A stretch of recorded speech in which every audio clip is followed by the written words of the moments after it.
Welcome to i-nastava. This is an English video lesson intended for 4th grade secondary school students. Today's topic is Louise Braille. I'm Anita Živković and I will be your teacher for today. In today's lesson, you'll listen to the text about Louise Braille and you will analyze the same text. For this lesson, you'll need something to write with, a pen or a pencil, your notebook, personal computer or laptop connected to the internet. Just your smartphone will do too. I suppose you're equipped with everything you need, so let's begin our today's lesson. Access to communication, in the widest sense, is access to knowledge. And that is vitally important for us if we are not to go on being despised or patronised by condescending sighted people.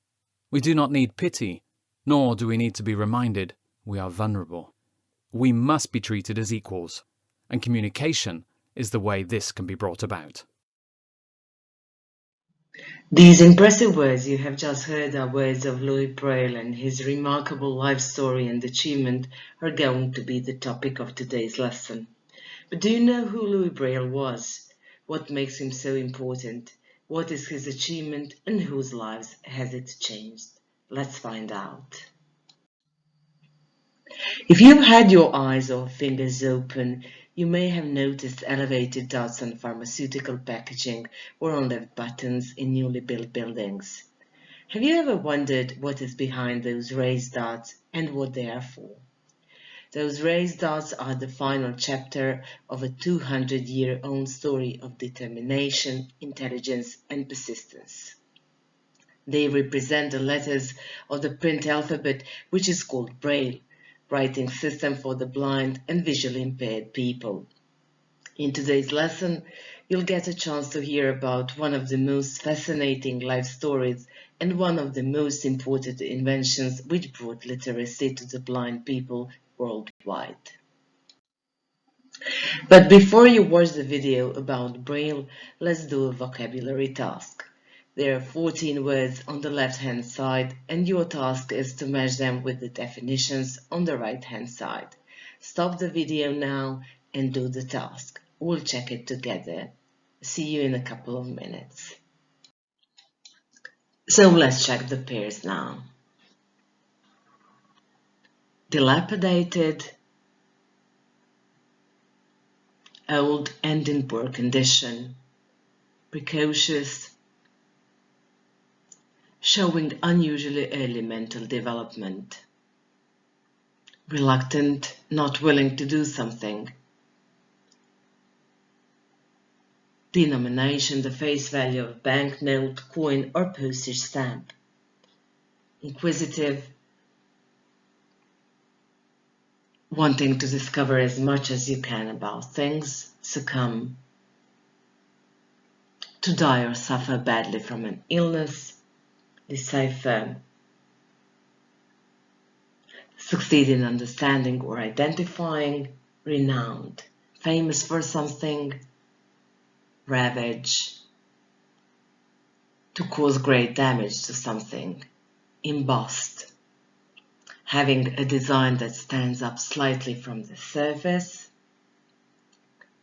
painstakingly, in a way that shows you made a lot of effort, subsequent happening after something else, deteriorate to become worse, and hinder to limit the development of something. I hope the task wasn't difficult for you. For a long time, blind people were excluded from the world of books and education. Touched by the hardship he witnessed among poor blind people in 13th century Paris, King Louis IX of France built a fraternal residence for the blind. Later in the 18th century, Valentine Hauy recognised blind people being treated badly and wanted to change the perception of the blind in public places. As legend has it, he gave a coin to a young blind beggar. By moving his fingertips over the embossed faces of the coin, the boy realised it was more than the usual few sous. He called out the denomination of the coin, at which point Hauy grasped that the boy could decipher the value of the coins by touch. In 1785, Harry founded the first school for the blind, and a 17-year-old beggar became his first student. The school would later be attended by a certain Louise Braille. Louise Braille was born on January 4th, 1809, into a poor but close-knit family. The precocious toddler liked spending time with his father in his workshop. At the time Napoleon invaded Russia, people were concerned and afraid of towns being ravaged. One fateful day, when Louis was just 3 years old, his father left the workshop unattended to gather more information about Napoleon retreating from Russia. While no one was watching, the inquisitive boy took an awl and tried to make a hole in a piece of leather. While pressing down to drive the point in, the tool slipped and struck him in one eye. Unfortunately, an infection set in and soon spread to the other eye. The Brailles were recommended to a renowned doctor in Paris, but sadly, nothing could be done. Louis's sight gradually deteriorated, and by the age of 5, he was completely blind. The tragic event and the subsequent loss of his sight did not hinder Louis's remarkable progress. Despite his disability, Louis attended the village school, but he had to leave it when the curriculum required reading and writing skills. Aged 10, Braille got a scholarship to the Royal Institution for Blind Youth in Paris. The building was dilapidated, its damp rooms smelling of mildew. Food was scarce, and very often children were served only bread and water. In 1821, a former artillery officer, Charles Barbier, visited the school. Years earlier, upon Napoleon's command, he had devised a code of 12 raised dots and dashes for silent communication during the night to avoid the use of torches. The system was purely phonetic, in other words, based on spoken sounds. Although impressed with Barbier's system, Braille had suggestions on how to improve it. Barbier's system was too complicated, and each page could accommodate only 1 or 2 sentences. The cells were too big for the fingertips to cover easily. There was no way to identify punctuation marks, numbers, or musical symbols, and there were horizontal dashes along the dots. Louis worked painstakingly on finding a way to improve Barbier's system. 2 years later, he finally created his 6-dot system in varying patterns of domino-like cells, providing a total of 64 permutations. The 64th permutation, with no dots, is known as space. Each letter was represented by a certain combination of dots, which he could feel with his fingertip all at once. Also, he decided to base the system on the letters of the French alphabet, rather than on sounds. Braille is not a language, it's a system of writing, which means it can be adapted to different languages, any language using the same alphabet. Braille loved music, so he invented a system for writing music too. The teachers were reluctant to accept the new code. As a result, the task of educating the masses of the blind remained at a standstill. Louis succumbed to tuberculosis aged 43, 2 years before his system was finally taught at the institute where he'd been a student. He was buried at Couvray, but in 1952, on the centenary of his death, his remains were disinterred and taken to Paris to be placed with honour in the Pantheon. The bones of Braille's hands, however, were separated and kept in a concrete box on top of his empty tomb. Though his name would forever be linked to the tactile writing system for the blind, throughout his life he would always express his indebtedness to the night writer.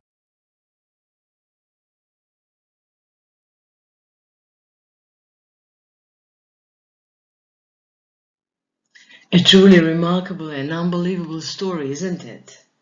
Are you ready for a reading comprehension task? There are several questions you must answer. Copy the questions into your notebook and write down your answers. These are the questions.